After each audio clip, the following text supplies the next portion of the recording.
Good morning. This is Evangelist Robert L. McKim Sr.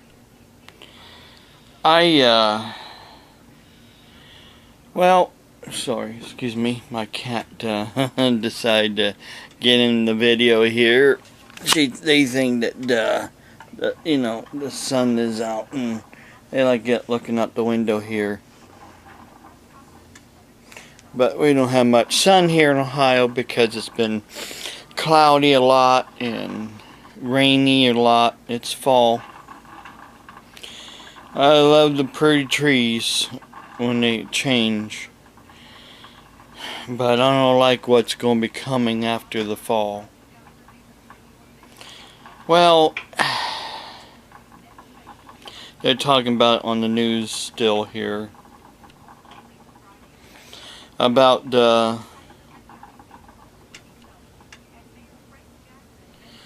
this girl that had this young nurse that had Ebola, and well, some people out there are kind of getting it all wrong. Some people are reporting that she flew from Texas to Ohio, and then they caught the Ebola here in Ohio, and then flew her to Atlanta from Ohio. No, that isn't how it was. She flew from Texas to Ohio to in the airport here in Ohio, and then her family, of course, picked her up, and then she stayed with her family for a little while, but she limited contact with her family. She only visited one store, which was a store for bridal dresses, because she's planning on getting married and wanted to get ready for her wedding. And then she limited contact. She didn't hug anybody, kiss anybody, or anything like that while she was here in Ohio. And long story short, she flew back to Texas. She didn't go from Ohio to Atlanta. She flew back to Texas again. Back, and then she went to her doctor, and then she found out she had Ebola. She didn't know she had Ebola before she left Texas. She didn't know she had Ebola while she was here in Ohio. Let me play this. This is our local, well, not local, but will now be criminally charged. I'm going to turn it up here, given the green light for the Medina County and then run this back to file 2 counts of companion. I'm going to play this news because they are reporting about her and what's really going on here in Ohio. Let me get out of the weather here. So we'll check out our shine. What? 03 right now. Lorraine police need your help to try to find the person responsible for a hit skip. Bad accent there. Likely a red Honda Civic with a white hood. They're looking for somebody that's hit some girl. Now here we go. To identify everyone who came into contact with the plane that Ebola patient Amber Vinson was a passenger on. Still trying to do that. Meantime, the leaders have updated their Ebola action response plans and continue to monitoring now a growing number of people who have self-quarantined. Here's Suzanne Stratford with the latest. At this time, I would like to reemphasize there are no current cases in Northeast Ohio. An encouraging sign, but despite that, local leaders continued Friday to solidify action plans. Again, this is a very fluid situation. 16 people are now being monitored after coming into contact with Amber Vinson, 4 in Cuyahoga County and 12 in Summit.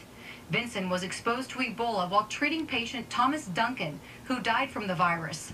At a press conference in Summit County Friday, Dr. Chris Braden with the CDC said, And at the time, again, we didn't consider the healthcare workers exposed because of their use of the personal protection equipment. Now, officials at every level are redoubling their efforts to keep everyone safe. Cleveland Hopkins International took a lot of time tracking down surveillance video of Vincent and her every move while at the airport, then spent $45,000 to super sanitize the property. Also in Cleveland Friday, police and fire chiefs throughout Cuyahoga County consulted with each other, and Mayor Frank Jackson met with other mayors across the county. While in Akron, Mayor Don Fliskwalik proposed a plan for handling Ebola incidents, including a special transport system for infected patients. This is all part of the consolidated, collaborated effort. Ed Eckert, Assistant Safety Director in Cleveland, mentioned again how they reordered more safety supplies, including Tyvek coveralls. And Ohio health officials announced that they're increasing the state's supply of personal protective equipment and requested $300,000 for more gear. And in an unprecedented move, all four of the area's major healthcare systems, Metro Health Medical Center, the Cleveland Clinic, University Hospitals, and the Sisters of Charity Health System, committed to standardizing their plan of attack with the CDC. I've been doing this for 34 years, and I can tell you that this is the first time in my experience that all four hospital systems have gotten together and are all collaborating for one common platform. With the weekend here, the CDC's Dr. Braden wanted to emphasize that they will continue working around the clock. He also wants people to know that the situation in Ohio is under control. I don't think that we are going to have an outbreak here. This is going to come under wraps. I'm very confident of that. Suzanne Stratford, Fox 8 News. Suzanne, thank you. Local hospital systems are making preparations against Ebola as they step up their training for potential Ebola patients. Officials with Metro Health Medical Center, University Hospital, St. Vincent, and the Cleveland Clinic met Friday with Cuyahoga County officials to discuss standardization of Ebola protocol and to determine one facility that would handle all local Ebola patients if there ever are any. The facility has not yet been identified. Meantime, they're each running drills so all frontline responders know how to handle any patient who comes into contact with the virus. For continuing coverage on the Ebola situation, both here in Northeast Ohio and across the country, stay with Fox 8 and log on to fox8.com. Okay, that's, of course, the local news here about the Ebola here in Ohio. And long story short, like I said, people out there are not reporting this correctly. They are reporting a lot of things that isn't even true. And they need to get their facts straight before they start reporting things on YouTube and Facebook. See, this is what I do. I get my facts straight. It's like back when there was supposed to be a sinkhole in Dover, Ohio. There was not a sinkhole, even though the news media reported it as a sinkhole, and it took off with a lot of false reports on Facebook and YouTube. Supposedly by a lot of, Christian people. Christians get the facts wrong, and Christians do lie to scare people. In my opinion, they're not a Christian. When they do that, they're doing the work of their father, Satan the devil. It's like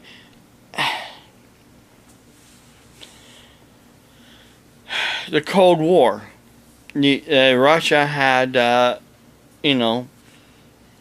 agents in the United States and other countries. Double agents, basically. They were, agents of Russia, and they were also agents of, supposedly, another country as well. In a way, that's what a lot of Christians are. They are like double agents. They claim to be, Christians. They claim to be saved. But one, they're not born again. Therefore, because they're not born again, they are still doing the work of their father, Satan the devil. They don't turn away from their sins, such as lying. That is one of the sins that God hates. He hates a lying tongue. And there's no place in heaven for a liar. Sorry. If you lie, and lie, and lie, and lie, and lie, you cover up one lie, and you tell another lie, cover up another lie. There's no place in heaven for you. My own father and mother, they did the same thing. They were always say one story and they cover up that story to with another story. Eventually, you catch them in telling their lies. So sometimes people believe their own lies, and because they don't really understand what really is going on, so they make up things, and then they believe that, and then they spread that make-up belief to others, and to get others to try to believe their made-up stories. My dad still does it. I mean, I'm like, Dad, that isn't how it is. That he would tell me something he heard on the news. I said, Dad, that isn't how it is. That is, he doesn't understand. For one thing, my father is illiterate. He can't read or really write except his own name. He, came from the 40s and 50s. Well, he was born in the 30s, so he went to school in the, 40s and the 50s. The thing is, when he got into junior high, they didn't want to teach him because of his speech impairment. Well, he dropped out so he can work with the family business, and he didn't go to high school. He didn't go to college. And it wasn't until before my mother passed away, I think it was 2008, somewhere around there, excuse me, that he found out that he was also partly deaf. So besides having the cleft palate and the speech impairment, he was also partly deaf all those years. So schools back then, they didn't have the education system to, in place to take care of children like that. They just basically either let them stay home or put them in some kind of institution somewhere. But what I'm getting at is that there are storytellers that are Christians that tell the wrong story. Like I was going to say about the sinkhole in Dover, Ohio. People were reporting that it was going to be a major earthquake on the New Madrid fault that was a precursor for a major earthquake along the New Madrid fault. For one thing, it wasn't a sinkhole. The news media reported it as a sinkhole, but it wasn't a sinkhole. I mean, gosh, it was like, what? What? It wasn't a sinkhole. It was a collapse. It was a slip. There right there next to the road is a man-made lake. It's a mine is what it is. It's a mine where they dig for sand and gravel. There's a lot of sand and gravel pits here in Ohio. They make these big man-made lakes, and they dig to get the sand and gravel out of the water, out of the lakes, so they can sell, you know, maybe make concrete out of it. The thing is, I'm trying to get across is that the ground, they dug too close to the road. The water got under the ground and under the road, causing it to slip. Not sink. It didn't sink nowhere. It slipped. I even talked to the mine experts that was there. They had a good laugh when I told them what people were saying on Facebook and YouTube.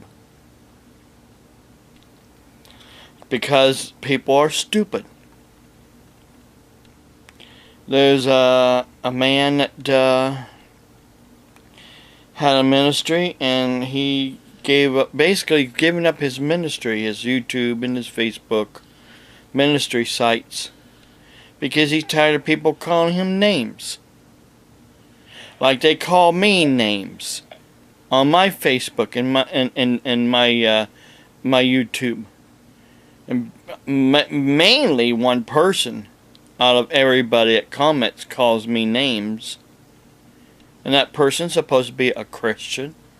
They want to be my friend again on Facebook. They can get into my Facebook through family. They don't have to be a friend to, you know, say bad things about me.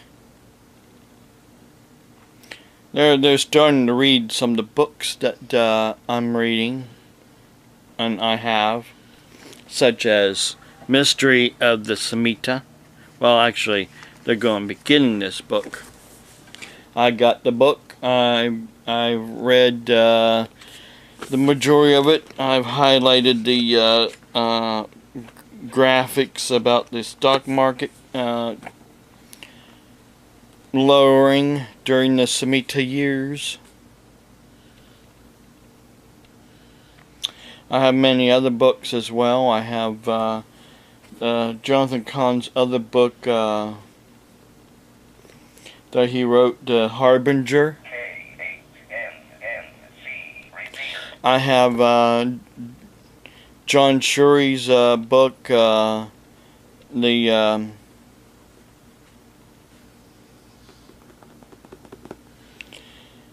yeah, my brain's drawing a blank right now. I'm thinking of the Blood Moon with right now. The original author.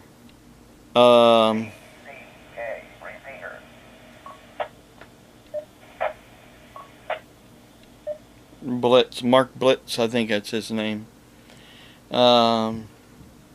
He's the original author of the blood moons. He's the one that studied about the blood moons and got all the information about their blood moons.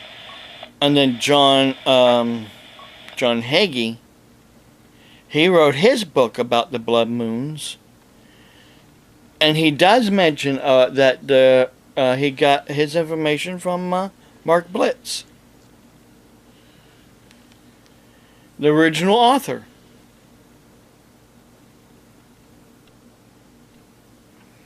Thing is, a lot of people, they just want to go, oh, John Hagee's book, buy John Hagee's book, buy John Hagee's book. No, I got the book from the original author. Why get second-hand information when you can get first-hand information? First off, the Bible. And that's where a lot of information that Mark Blitz puts in.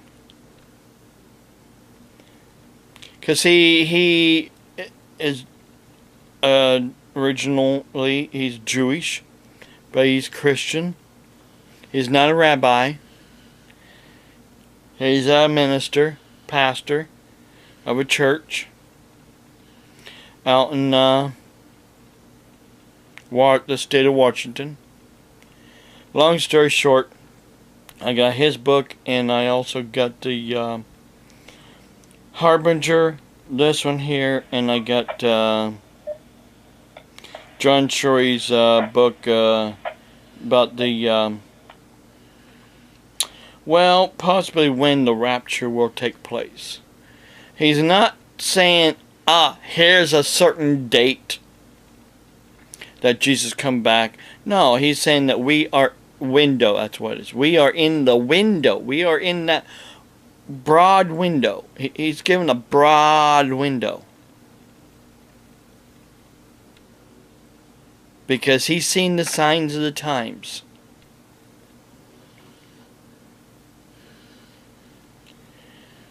When Jesus could come back. Day and hour, we don't know. We're not supposed to know the day or the hour. But we are supposed to know the seasons. We're supposed to know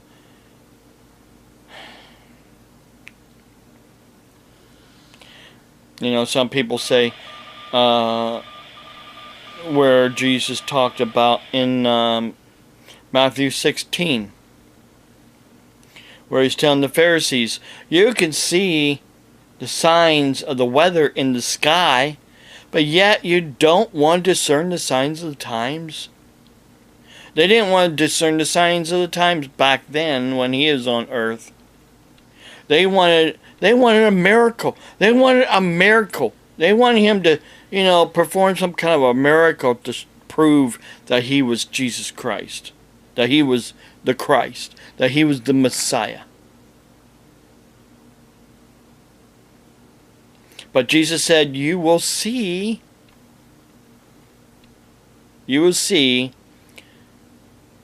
what basically the prophecy of Jonah, where Jonah was in the belly of the well, or great fish, for 3 days. So will the Son of Man. That means basically Jesus will be in the ground for 3 days. But then he will be resurrected, just like Jonah was resurrected out of the well. Jesus was going to be resurrected after 3 days. They didn't get it. The Pharisees didn't get it. That's the problem. They didn't get it. Just like a lot of other people can't get the words of Jesus Christ and what he is really saying. They want to make something up. They want to pick things here, pick things there, pick things there, and pick, and say, well, Jesus said this, like, let our hearts not be troubled. But they don't want to look at the rest. They don't want to look at the verses before it. Oh, then they did, what? Wait a minute, it says, don't let your hearts be troubled, don't let your hearts be troubled, don't let your hearts be troubled.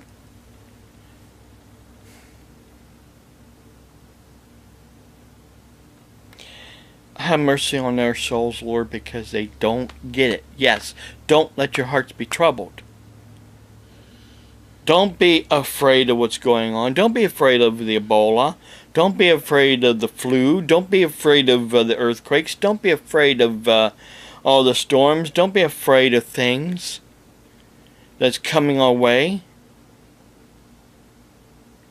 Basically, embrace the things that's coming our way. Don't embrace sin. Don't embrace gays and lesbians and their sin. But, embrace everything that's going on, because this is what is supposed to happen. Don't be afraid of it. Just say, well, we're in the times of sorrows. Then we'll be coming to tribulation.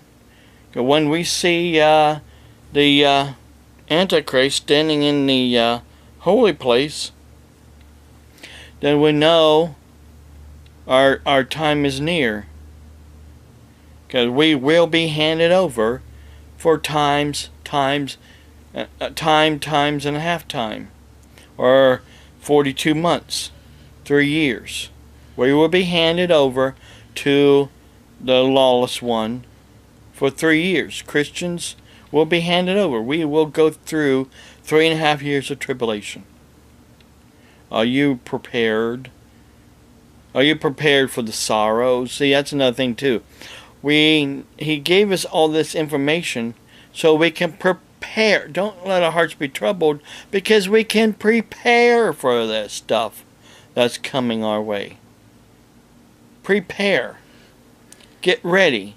Have emergency supplies. Have emergency food. Whether it's the food that I had bought that comes in Mylar packages, and you just add water and heat it up, or canned food. Because when when there's a run on the stores, there isn't going to be no meat. There's not going to be no canned food or box food. Might be a bunch of junk food left. Long story short, just get ready. Get stocked up. Don't let your hearts be troubled. Just get ready. Get ready. Get ready. Get your soul ready. Ask Jesus into your heart. Ask Jesus to forgive you of your lying and your deceiving ways. I pray in Jesus' name, Lord, that people that are listening to me will get ready for what is to come. Get ready to get their souls ready, get their life cleaned up, and back with you again, Lord. Become born again, Lord.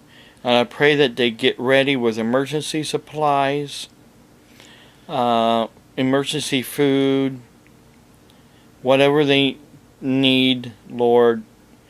Let them get ready. Let them prepare for what is come. Because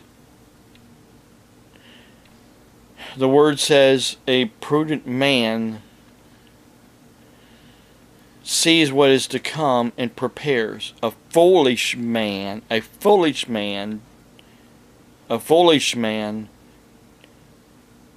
doesn't prepare. So are you prudent or are you foolish? Listen, time's almost up here on my camera, so I'm gonna get off here and get this started downloading. God bless you. Have a blessed day.